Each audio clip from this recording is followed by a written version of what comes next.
শহরে প্রবেশ করেছিল। সেখানে একটা গেট আছে, এই গেটের উপরে জিবরাইল, তোমাকে তো আমি 600 হাত দান করেছি। কয় শত? এই 600 হাতের একটা হাত গেটের উপরে রাখো, আর আস্তে করে তাদের দিকে ফিরে আস্তে করে একটা চিৎকার মারো। কয়টা? একটা।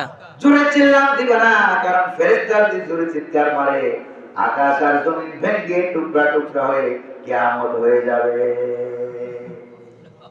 ইসরাঈল আলাইহিস সালাম সিংহাসনে দাঁড়িয়ে আছেন, ফু দিবে, সাত আকাশ সাত জমিন ভাইয়া চুরমার হয়ে যাবে। একবার মাত্র চিৎকার মারো। কয়বার? একবার।